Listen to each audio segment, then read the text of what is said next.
So guys, ये हमारा last lecture है 1857 के रिवोल्ट के बारे में। मेंस के जो भी क्वेश्चन थे, जैसे हमने कॉजेस भी पढ़ा 1857 रिवोल्ट का, उसके इम्पैक्ट और कॉन्सिक्वेंसेस पढ़े। उसके बाद हमने उस रिवोल्ट क्यों फेल हुआ ये पढ़े। और अब हम इस लास्ट अपने लेक्चर में ये पढ़ेंगे इस रिवोल्ट का नेचर क्या था, और साथ ही साथ नेचर, और उसके बाद हम लोग पढ़ेंगे इस रिवोल्ट का सिग्निफिकेंस।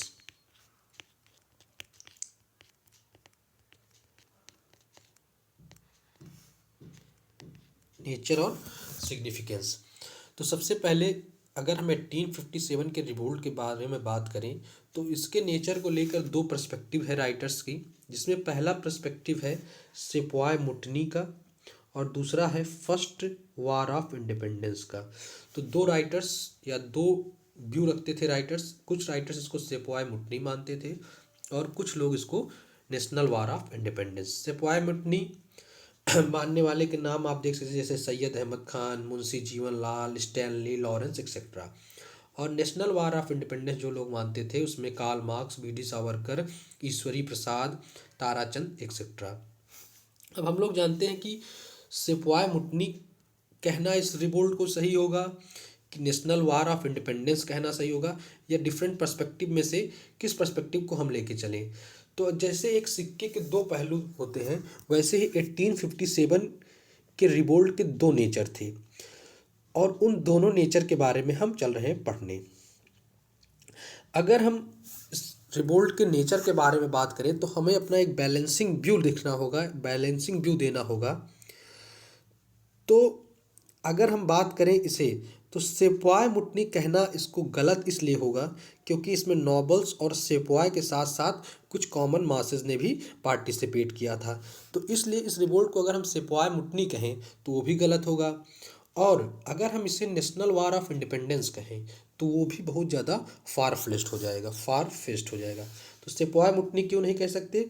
क्योंकि इसमें नॉबल्स और सेपोयस के साथ साथ कुछ कॉमन मासेस ने भी पार्टिसिपेट किया था, और इसे नेशनल वार ऑफ इंडिपेंडेंस कहना फार फेस्ट हो जाएगा। अब नेशनल वार ऑफ इंडिपेंडेंस इस रिवोल्ट को क्यों नहीं कह सकते? तो पहला रीज़न ये है कि जिस समय रिवोल्ट हुआ था 1857 में, उस समय तक modern concept of nation evolve ही नहीं हुआ था। Modern concept of nation evolve ही नहीं हुआ था। ऐसे जैसे नेशन जैसा कुछ मॉडर्न कॉन्सेप्ट उस समय एग्जिस्ट ही नहीं करता था। तो इसलिए इसे फर्स्ट वार ऑफ इंडिपेंडेंस कहना तर्कसंगत नहीं होगा, लॉजिकल नहीं होगा।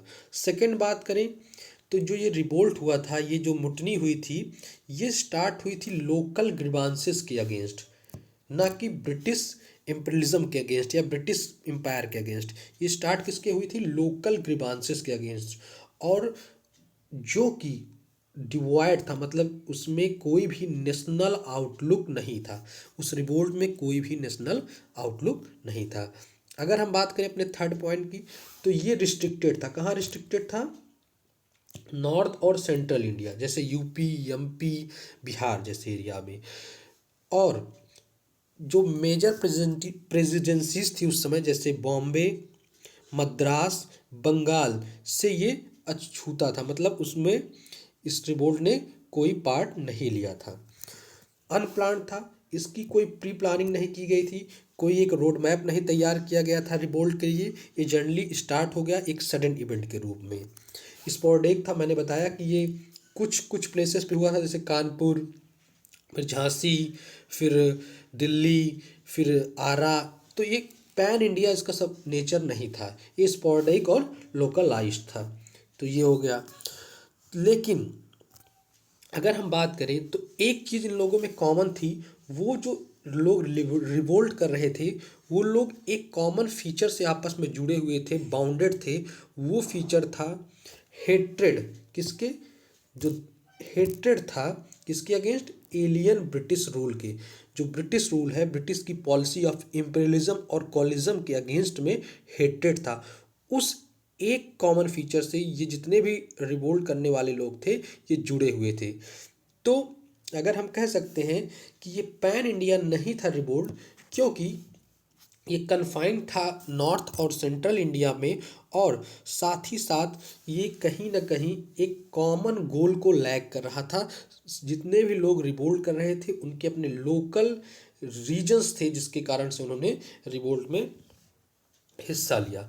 तो ये तो हमारा था नेचर ऑफ रिवोल्ट। तो इसे टोटली वार ऑफ इंडिपेंडेंस कहना और टोटली सिपाही मुटनी कहना दोनों लॉजिकल नहीं होगा, रेशनल नहीं होगा। आपको जो आंसर अगर क्वेश्चन आता है जो लिखना होगा, उसमें आप एक बैलेंस्ड अप्रोच को लेके चलेंगे और दोनों सेगमेंट को बताते हुए लास्ट में कंक्लूड करेंगे कि इसे पैन इंडिया भी नहीं कहा जा सकता है क्योंकि ऑल इंडिया पार्टिसिपेशन नहीं था, स्पॉराडिक था, और सिपाही मुटनी भी नहीं कहा जा सकता क्योंकि लोग आपस में एक कॉमन गोल से, कॉमन ऑब्जेक्टिव से जुड़े हुए थे, पहली चीज़। और साथ ही साथ नॉबल्स और रूलर्स भी इसमें और कुछ मासेस ने भी पार्ट लिया था। तो ये आप बैलेंस्ड अप्रोच के साथ इसका आंसर दे सकते हैं। अब हम लोग आते हैं अपने अगले टॉपिक पर। हमारा अगला टॉपिक जो है वो है सिग्निफिकेंस ऑफ रिवोल्ट। इस रिवोल्ट का क्या सिग्निफिकेंस था, तो देखते हैं इस रिवोल्ट का क्या सिग्निफिकेंस था। ये हमारा सिग्निफिकेंस है, सिग्निफिकेंस।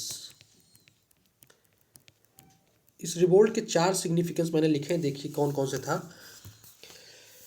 तो इस रिवोल्ट ने सबसे पहले ये शो किया कि कंपनी के एडमिनिस्ट्रेशन में क्या क्या लूप होल है, क्या क्या शॉर्ट कमिंग्स हैं। जो British east India company India पे रूल कर रही थी, उसके शॉर्ट कमिंग्स को इस रिवोल्ट ने उजागर किया, लाइमलाइट में लाया, उसके लूप होल्स को, उसकी कमियों को उजागर किया। किसने? 1857 के रिवोल्ट ने। दूसरा इसका क्या था कि 1857 के रिवोल्ट ने जो लोगों के ग्रीवांसेस थे, उनकी जो दुख भरी दास्ता थी और जो उनकी समस्याएं थी, प्लस सोल्जर्स की जो प्रॉब्लम्स थे, उसको एक ओपन प्लेटफॉर्म पे लेके आया। जो अभी तक दबी थी लोगों के अंदर, उसको ओपन बाहर लेके आया, एक्सटर्नल लेके आया। किसने? 1857 के रिवोल्ट ने। तीसरी बात करें, इस रिवोल्ट ने ये प्रूव किया और ये ऑब्वियस कर दिया कि प्रिमिटिव आर्म्स, मतलब पुराने ट्रेडिशनल आर्म्स जो इंडियंस के पास हैं, वो ब्रिटिश के एडवांस्ड वेपन के आगे कुछ भी नहीं है, नो मैच। इंडियन पोजेस जो पोजेस कर रहे हैं, वो नो मैच के हैं वेपन्स ऑफ ब्रिटिश। जो ब्रिटिश वेपन्स के आगे इंडियंस वेपन्स किसी भी मैच के नहीं है, मतलब उनसे लड़ना आसान काम नहीं है।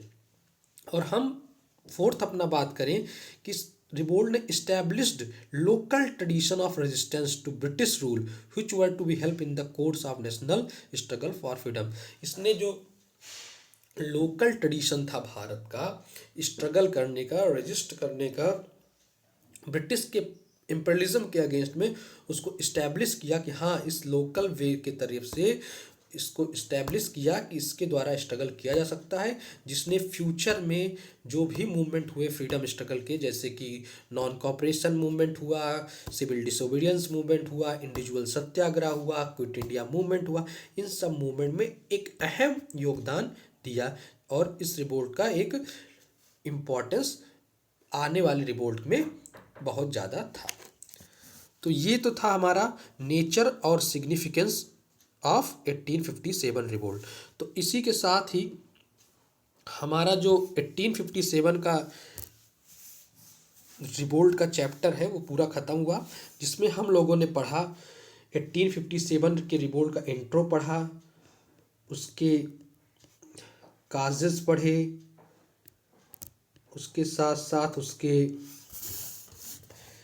फेल्योर के कारण पढ़े, उसके इम्पैक्ट को पढ़ा, उसके नेचर को पढ़ा, उसके सिग्निफिकेंस को पढ़ा और उसके प्री के पर्सपेक्टिव से जितने टॉपिक्स हो सकते थे उसको पढ़ा। तो ये कंप्लीट था 1857 रिवोल्ट। मुझे नहीं लगता कि इसके बाहर से 1857 के रिवोल्ट से कोई क्वेश्चन आ सकता है। तो मैक्सिमम चीज़ें मैंने कवर कर दी हैं 1857 रिवोल्ट के बारे में। अब इसके बाद मुझे तो नहीं लगता है कि कोई टॉपिक जो लेफ्ट होता है 1857 के रिवोल्ट के बारे में। तो मैक्सिमम चीज़ें मैंने कवर कर दी। तो this is all for 1857 revolt. Thank you very much.